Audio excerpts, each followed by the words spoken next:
Good morning बच्चों। कैसे हो आप सब?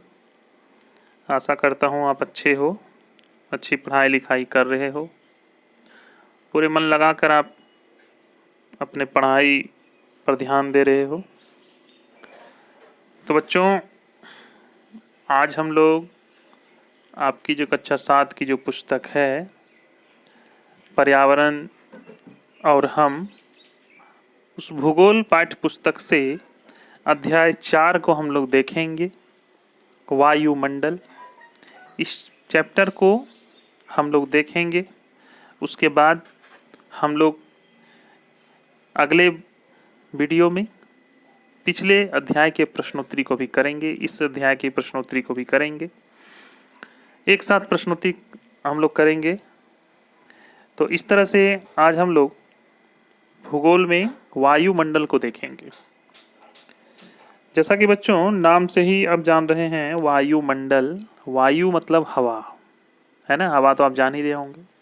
और मंडल का मतलब हो गया एक आवरण, जो गैसीय आवरण है पृथ्वी के चारों ओर फैला हुआ, उसी को हम लोग वायुमंडल कहते हैं। पृथ्वी के चारों ओर कई 100 किलोमीटर की मोटाई में व्याप्त गैसीय आवरण को वायुमंडल कहते हैं। मतलब हमारी जो पृथ्वी है बच्चों, उसके चारों ओर गैसीय आवरण है, इसी को हम लोग वायुमंडल कहते हैं। वायुमंडल ना हो तो हम लोग सांस कैसे लेंगे? सांस के लिए हवा कहाँ से आएगी और हम लोग कैसे जीवित रह सकेंगे? इसे ही हम लोग, इस गैसीय आवरण को वायुमंडल कहते हैं। पृथ्वी की आकर्षण शक्ति के कारण, जैसा कि बच्चों आप लोग जानते हैं, पृथ्वी में एक शक्ति है, आकर्षण शक्ति, जिसका नाम है गुरुत्वाकर्षण शक्ति। तो इसी गुरुत्वाकर्षण शक्ति के कारण यह वायुमंडल इसके साथ टिका हुआ है। पृथ्वी की सतह पर विभिन्न प्रकार के जीवों का अस्तित्व इसी वायुमंडल के कारण ही संभव होता है, अन्यथा पृथ्वी भी चंद्रमा के समान वीरान होती। अगर ये कैसे ना होती बच्चों, तो पृथ्वी पर जीवन की कल्पना भी करना मुमकिन नहीं था। अन्य ग्रह जैसे और भी जो ग्रह हैं, वहाँ पे जीवन संभव नहीं है। इसलिए संभव नहीं है कि वहाँ पे वायुमंडल नहीं है। चंद्रमा पर भी जीवन संभव नहीं है, क्योंकि चंद्रमा पर भी वायुमंडल नहीं है। हमारी पृथ्वी पर वायुमंडल है, इसलिए हम लोग जीवित हैं। सभी जीव जंतु, पेड़ पौधे, पशु पक्षी, कीड़े मकोड़े, सभी वायुमंडल के कारण ही जीवित हैं। हमारी पृथ्वी गैसों की घनी चादर से घिरी हुई है। अनेक प्रकार के गैस हमारी पृथ्वी को घेरे हुए हैं। पृथ्वी पर जीवों को जीवित रहने के लिए वायुमंडल की आवश्यकता पड़ती है। यह हमें और पेड़ पौधों को सांस लेने के लिए वायु प्रदान करता है और सौरमंडल की हानिकारक किरणों के बुरे प्रभाव से हमारी रक्षा करता है। हम जैसे सांस लेते हैं बच्चों, आप लोग सांस लेते हैं, हम लोग सब सांस लेते हैं, इसी तरह पेड़ पौधे भी सांस लेते हैं। तो उनको हवा चाहिए, वायु चाहिए, जो यही वायुमंडल से मिलता है। साथ ही साथ सौर मंडल के हानिकारक जो किरणें निकलती है, जो पृथ्वी तक पहुंचती न पहुंचे, इसको रोकने का काम यही वायुमंडल करती है। यह सौर मंडल की हानिकारक किरणों से हमें बचाती है। सुरक्षा की इस चादर के कारण ही हम दिन के समय जलने और रात के समय ठंड के कारण जमने से बच जाते हैं। अगर ये वायुमंडल ना होता तो इतनी गर्मी पड़ती कि दिन के समय जलन होता और रात के समय जमने से सब कुछ जम जाता। आइए वायुमंडल का संगठन हम लोग जानें कि वायुमंडल का संगठन कैसा है, वायुमंडल किन किन गैसों से मिलकर बनी हुई है। तो वायुमंडल में बहुत सी गैसें पाई जाती हैं, बहुत सी गैसें पाई जाती है, जैसे nitrogen, oxygen, carbon dioxide, ozone, helium, organ और हाइड्रोजन। ये गैसें वायुमंडल में पाई जाती हैं। जैसा कि हम सभी जानते हैं कि वायुमंडल में nitrogen gas 78%, oxygen gas 21%, carbon dioxide gas 0.03% और ऑर्गन गैस 0.93%। इसके अलावा जलवाष्प और धूलकण भी मौजूद हैं। तो आप लोग जान गए बच्चों कि हमारे वायुमंडल में कौन कौन सी गैसें विद्यमान है।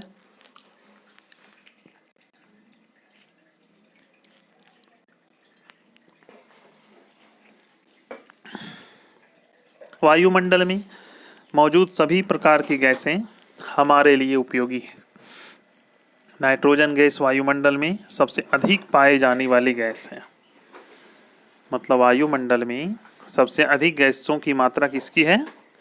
तो नाइट्रोजन की है, जिस कारण श्वसन क्रिया के साथ कुछ नाइट्रोजन गैस भी हमारे फेफड़ों में चली जाती है और फिर बाहर निकल जाती है। परंतु पौधों का जीवन नाइट्रोजन पर आश्रित है। वे सीधे वायु से नाइट्रोजन नहीं दे पाते। कुछ पौधों की जड़ों में रहने वाले जीवाणु वायु से नाइट्रोजन लेकर इसका स्वरूप बदल देते हैं, जिससे पौधे इसका प्रयोग कर सके। जैसे बहुत से ऐसे पौधे होते हैं बच्चों जिसकी जड़ों में नाइट्रोजन, मतलब उसमें कुछ जीवाणु जो होते हैं वो वायु से नाइट्रोजन लेते हैं, इसका रूप बदल देते हैं और बाद में ये पौधे प्राप्त कर लेते हैं। ऑक्सीजन गैस वायु में प्रचुरता से मिलती है। आप लोग जानते होंगे बच्चों कि हम लोग सांस जब लेते हैं तो ऑक्सीजन गैस लेते हैं। तो यह ऑक्सीजन गैस वायु में प्रचुरता से मिलती है। मनुष्य तथा पशु सांस लेने के लिए वायु में अवस्थित ऑक्सीजन पर निर्भर रहते हैं। पौधे भी प्रकाश संश्लेषण द्वारा ऑक्सीजन उत्पन्न करते हैं। बच्चों आप लोग विज्ञान में पढ़े होंगे प्रकाश संश्लेषण के बारे में। प्रकाश संश्लेषण पौधों द्वारा भोजन बनाने की एक प्रक्रिया है, उसी को प्रकाश संश्लेषण कहते हैं। तो यह प्रकाश संश्लेषण द्वारा भी ऑक्सीजन उत्पन्न होता है। इस प्रकार वायुमंडल में ऑक्सीजन गैस की मात्रा एक समान बनी रहती है। यदि हम वृक्ष काटते हैं तो यह संतुलन बिगड़ जाता है, क्योंकि ऑक्सीजन हमें पेड़ पौधे प्रदान करते हैं। अगर पेड़ पौधे न रहेंगे तो ऑक्सीजन की कमी हो जाएगी। कार्बन डाइऑक्साइड वायुमंडल में काफ़ी कम मात्रा में होने के बावजूद, मतलब कार्बन डाइऑक्साइड की जो मात्रा है वो वायुमंडल बहुत कम है, तो कम होने के बावजूद एक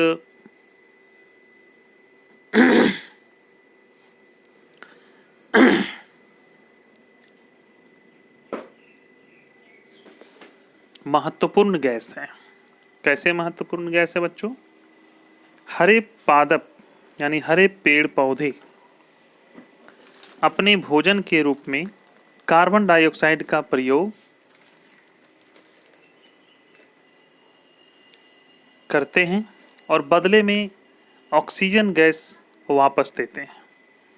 मतलब उनको भोजन बनाने के लिए कार्बन डाइऑक्साइड की ज़रूरत पड़ती है और इसके बदले पेड़ पौधे वायुमंडल में ऑक्सीजन प्रदान करते हैं।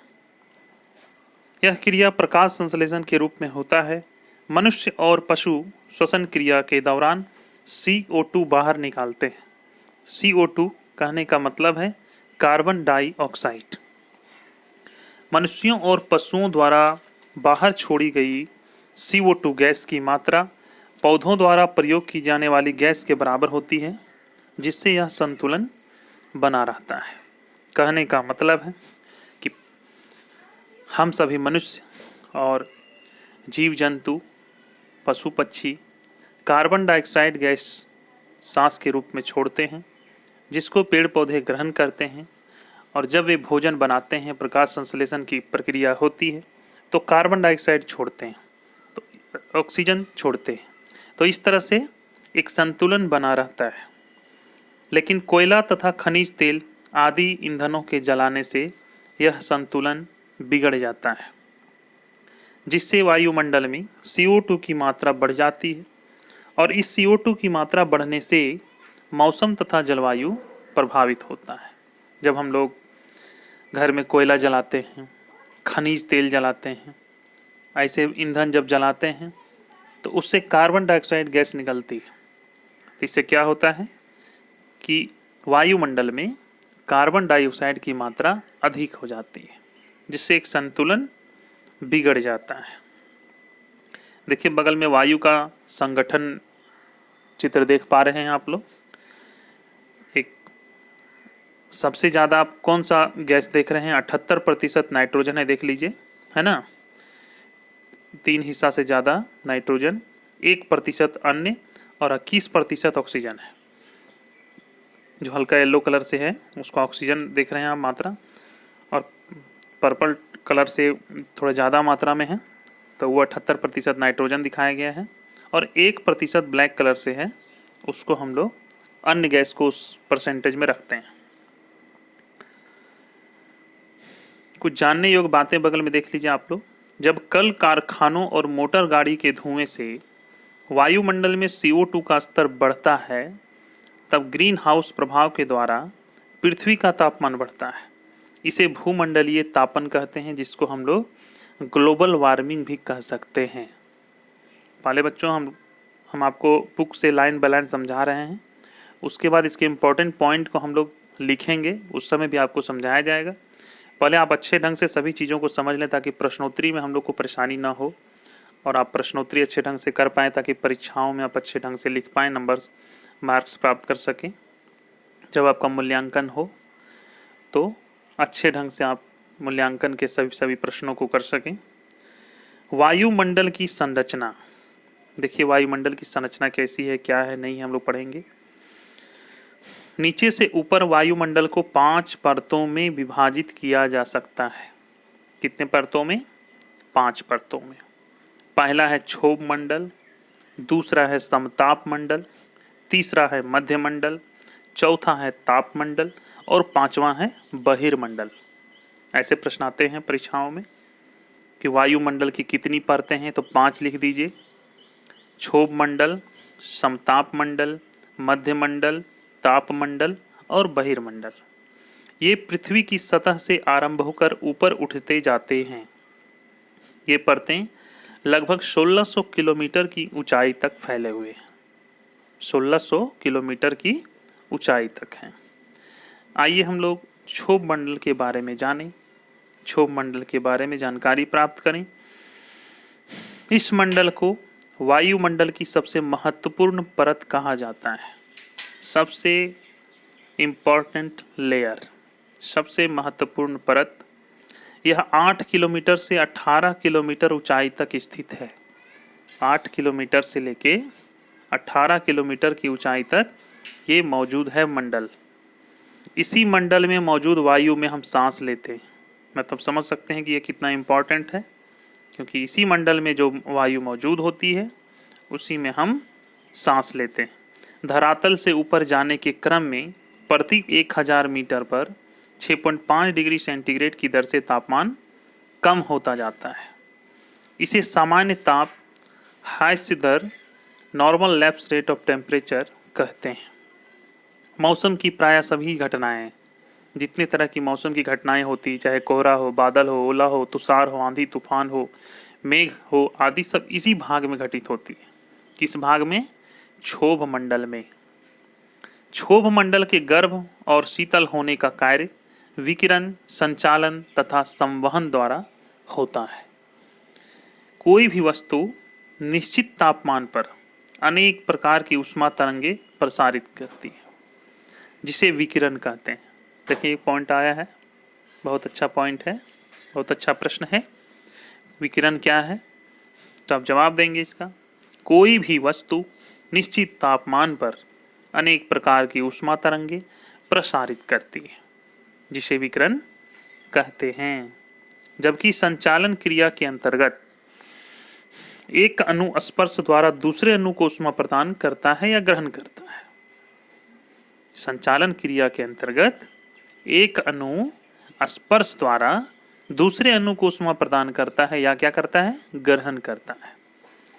यह तभी संभव होता है जब वस्तुओं के तापमान में भिन्नता होती है। यह क्रिया तब तक चलती रहती है जब तक कि दोनों वस्तुओं का तापमान एक समान ना हो जाए। संचालन को ही परिचालन भी कहा जाता है। देखिए, परिचालन एक शब्द आया है, तो इसका जवाब आप दे सकते हैं, संचालन को ही परिचालन कहा जाता है। तो अभी हम लोग पढ़े क्षोभ मंडल, अब हम लोग देखेंगे समताप मंडल।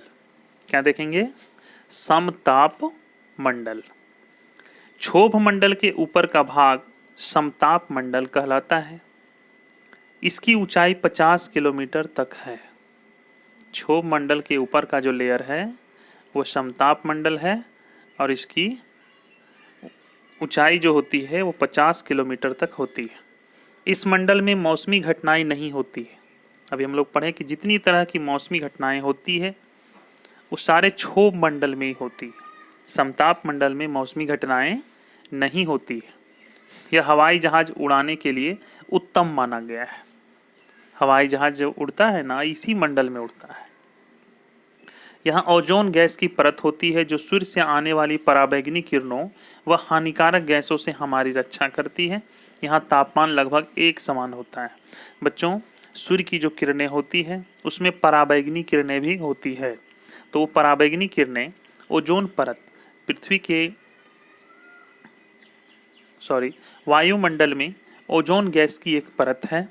वो ओजोन गैस की परत क्या करती है, सूर्य से आने वाली पराबैंगनी किरणों को रोक लेती है, सोख लेती है और एक हम लोगों को सुरक्षित किरणें पृथ्वी पर आती हैं, जिससे हमें किसी प्रकार का कोई नुकसान नहीं होता है।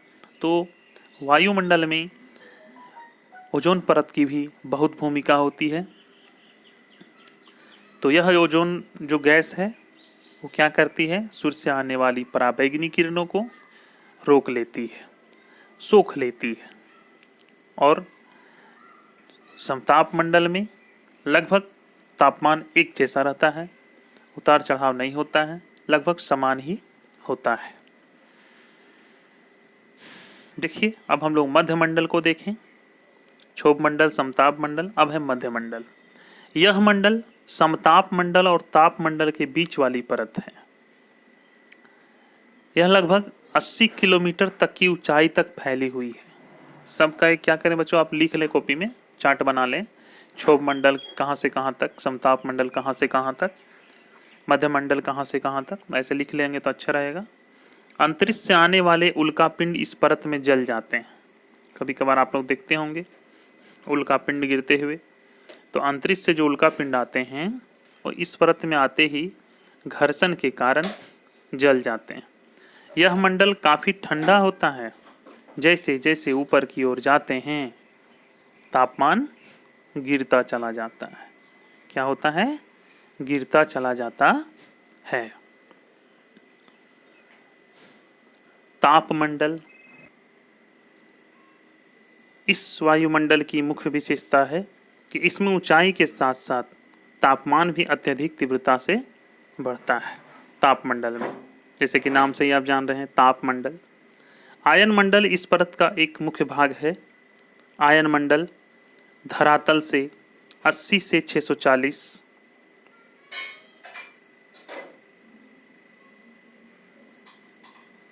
किलोमीटर की ऊंचाई तक विस्तृत वायुमंडल का भाग होता है। इस भाग में विद्युतीय एवं चुंबकीय घटनाएं घटित रहती है। पृथ्वी से प्रसारित रेडियो तरंगे इस परत द्वारा दोबारा पृथ्वी पर परावर्तित कर दी जाती है। आयन मंडल का उपयोग रेडियो संचार के लिए भी होता है। मतलब इस आयन मंडल का जो उपयोग किया जाता है संचार माध्यम में भी होता है। बहिर्मंडल हम लोग देखें, एक्सोस्फीयर, वायुमंडल के सबसे ऊपरी परत को बहिर्मंडल कहते हैं। यह वायु की पतली परत होती है। इस मंडल में हल्की गैसें हीलियम एवं हाइड्रोजन की अधिकता पाई जाती है। यहाँ का तापमान बहुत अधिक होता है। किसमें, बहिर्मंडल में। यह बहुत एक पतली परत है, वायु की बहुत पतली परत है। सबसे लास्ट में ये परत है, इसलिए इसको हम लोग बहिर्मंडल कहते हैं, सबसे ऊपरी परत है ये। देखिए मौसम और जलवायु। मौसम वायुमंडल की प्रत्येक घंटे या दिन प्रतिदिन की स्थिति होती है। वहीं दीर्घकाल में किसी स्थान का औसत मौसम उस स्थान का जलवायु कहलाता है। इसको आप अच्छे ढंग से जान पाएँ कि मौसम और जलवायु क्या है। तो मौसम आपका हो गया कि वायुमंडल की प्रत्येक घंटे या दिन प्रतिदिन की स्थिति है, वो मौसम हो गया। वहीं दीर्घकाल में किसी स्थान का औसत मौसम उस स्थान का जलवायु कहलाता है। मौसम के अध्ययन को मेट्रोलॉजी कहते हैं और जलवायु के अध्ययन को क्लाइमेटोलॉजी कहते हैं। मौसम का जब अध्ययन है उसको हम लोग मेट्रोलॉजी कहते हैं और जलवायु के अध्ययन को क्लाइमेटोलॉजी कहते हैं। प्राकृतिक वातावरण का बुनियादी तत्व जलवायु होता है। यह स्थल रूप, मृदा के प्रकार तथा वनस्पति को प्रभावित करता है। यह मनुष्य की जीवन शैली को भी प्रभावित करता है, जिससे भोजन, वस्त्र और आवास शामिल होते हैं। मौसम और जलवायु के मुख्य तत्व ये हैं: तापमान, वायु दाब, पवन और आर्द्रता। ये मौसम और जलवायु के मुख्य तत्व माने जाते हैं। देखिए सबसे पहले हम लोग जानने योग्य बातें इधर देख लें। पृथ्वी के तापमान में वृद्धि के कारण पृथ्वी के सबसे ठंडे प्रदेशों की जमी हुई बर्फ पिघलती है, जिसके कारण समुद्र के जल स्तर में वृद्धि हुई है, जिसके फलस्वरूप छोटे छोटे द्वीप भी समुद्र में डूबते जा रहे हैं। बहुत सारे पौधे एवं जंतु लुप्त होते जा रहे हैं। क्यों? पृथ्वी के तापमान में वृद्धि होने के कारण। ठीक है, तापमान देखें हम लोग अब। टेम्परेचर, तापमान से किसी वस्तु का ठंडा या गर्म होने का पता चलता है। वायु में किसी स्थान पर उस समय का ताप और शीतलता की प्रबलता को तापमान कहते हैं। यह समय के साथ प्रत्येक घंटे, दिन, महीना बदलता रहता है। वायुमंडल का तापमान दिन और रात में ही नहीं बल्कि ऋतुओं के अनुसार भी बदलता रहता है। टेम्परेचर देखते होंगे बच्चों आप, दिन में कभी कभी गर्मी भी लगने लगती है और कभी कभी ठंड भी लगने लगती है। तो इस कहने का मतलब है कि वायुमंडल का तापमान जो है वो बदलता रहता है। तापमान का एक महत्वपूर्ण कारक सूर्याताप भी है, जो तापमान के वितरण को प्रभावित करता है। सूर्य से आने वाली वह ऊर्जा जो पृथ्वी पर पड़ती है आतपन कहलाती है। यहाँ एक क्वेश्चन आया है बच्चों, इसको अंडरलाइन कर दें। आतपन क्या है? सूर्य से आने वाली वह ऊर्जा जो पृथ्वी पर पड़ती है आतपन कहलाती है। सूर्याताप की मात्रा भूमध्य रेखा से ध्रुवों की ओर घटती जाती है, इसलिए तापमान भी उसी प्रकार घटता जाता है। अब देखिए जानने योग्य बातें। तापमान को मापने की मानक इकाई डिग्री सेल्सियस है। क्या है? Degree Celsius. इसका आविष्कार एडर्स सेल्सियस ने किया था। जीके का बहुत इंपॉर्टेंट क्वेश्चन है बच्चों, इसको आप लिख लें। तापमान को मापने की इकाई डिग्री सेल्सियस है। इसका आविष्कार एंडर्स सेल्सियस ने किया था। सेल्सियस पैमाने पर जल 0 डिग्री सेल्सियस पर जम जाता है एवं 100 डिग्री सेल्सियस पर उबलने लगता है। जैसा कि आप जानते हैं बच्चों, विज्ञान में आप लोग पढ़े होंगे कि पानी जब 100 डिग्री सेंटीग्रेड हो जाता है तापमान, तो यह उबलना शुरू कर देता है। ठीक है बच्चों, ये था आज आपका अध्याय 4 का पहला भाग। हम लोग अगले भाग में इसके और बचे हुए बातों को, अध्याय 4 की बची हुई बातों को हम लोग जानेंगे, साथ ही प्रश्नोत्तरी को भी करेंगे। तो इसमें जो जो मुख्य मुख्य बातें आई है आप उसको अपनी कॉपी पर ज़रूर लिख लें और एक सीरियली नंबर से आप इसको चैप्टर वाइज करें, ताकि कोई भी चैप्टर छूटे नहीं, कोई भी चैप्टर बाकी ना रहे। ठीक है बच्चों, मिलते हैं अगले पाठ के साथ, अगले वीडियो के साथ। तब तक स्वस्थ रहें, सुरक्षित रहें और अपनी पढ़ाई को जारी रखें।